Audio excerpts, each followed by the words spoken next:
Good morning, day 337, coming to you from a rest stop. The power of light is what I'm titling today. And what Peter talks about at the end, well, he talks about a lot in 2 Peter chapter 1, which was what I read this morning. And it got me thinking about how we grow in our level of understanding, which then shapes and changes our experience of reality. And he talks about read the scripture carefully, and you'll see that the Old Testament and the prophets was like a lamp in a dark room.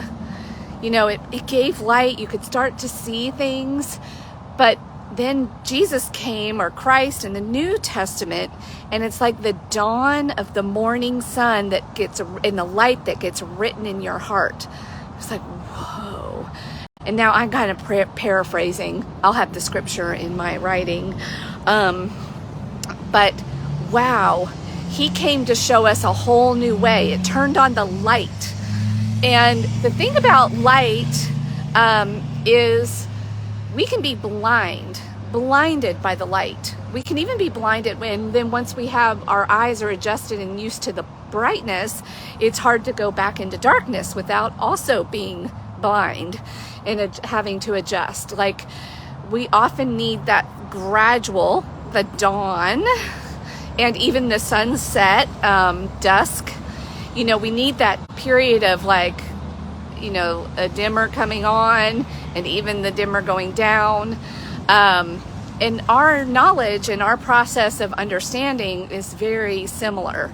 And in order for us to even understand what Christ came to tell us, we had to understand it in the way that the Old Testament folks did. We had to and we need the guardrails of rules and behavior before we can intrinsically start living in a new way. When the light of Christ, the morning star comes and the brightness comes into our heart and then illuminates, oh, here I was living this way, and now I understand, and now I can live this way.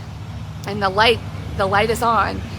And the power of light is that it never ends either in intensity. It keeps going up and up into intensity. Like the new levels of glory is how it's talked about in the Bible. And I love, one of my favorite authors is Richard Rohr, and he actually wrote a book called Falling Upwards. That's the paradox of, as you start to understand, you realize that you understand nothing. This is what all the great philosophers have been saying. For the truly enlightened person understands they're not enlightened and that they know nothing, and that it's all a story, it's all a dream. And so as you awaken, it's interesting, you realize how asleep you really are. But when you're asleep, you think you're awake, and you live life by the body, by your physical experience.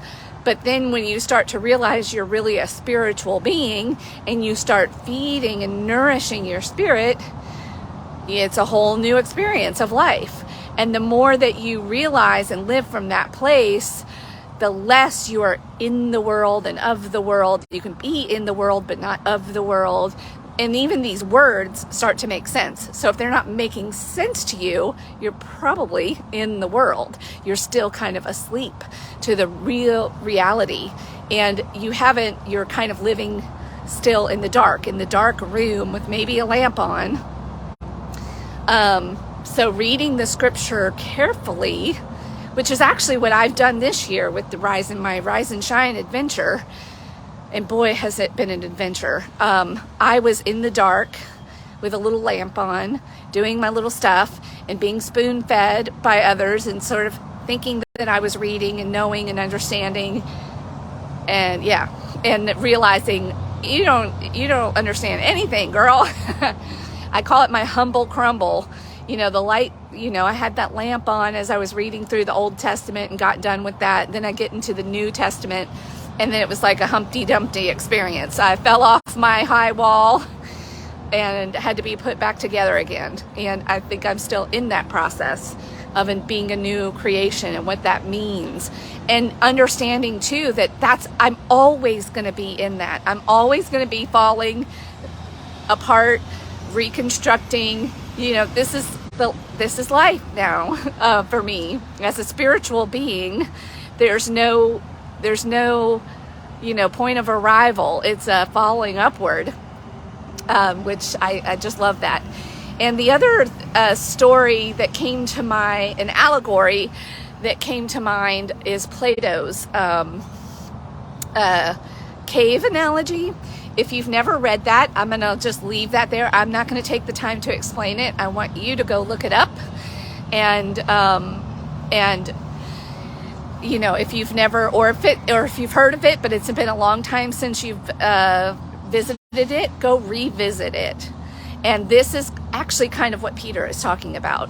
And I think Plato's analogy is so, or allegory of the cave is, it's deep and profound. And if you get it, you get it. And if you know, you know. And if you don't, you can know. Sit with it. Carefully consider what it's saying. And maybe even carefully consider really how to feed yourself spiritually. You might be malnourished. You're overstuffed with the physicality and trying to satisfy a spiritual hunger through material existence, and material things and relationships and people and things, and you find yourself never satisfied. Your spirit is telling you, I'm hungry, feed me. So maybe go dip your toes in spiritual waters and start feeding your malnourished soul, your malnourished spirit, because that's what you really are. This is an illusion. This is just a temporary mist or fog that the Bible talks about a lot. It's a vapor, and we focus so much on our physicality. And when you start living life from the other way, the lights turn on. And then it just gets brighter and brighter and brighter. And there's no end to the brightness of light. So my new words, my next adventure, I'm so excited. God gave me the words, lighten up. I can only start to imagine what that's going to mean. Woo, I better buckle up. The adventure is just getting started. All right, talk to you tomorrow. 2 Peter chapter 1 is what we talked about today.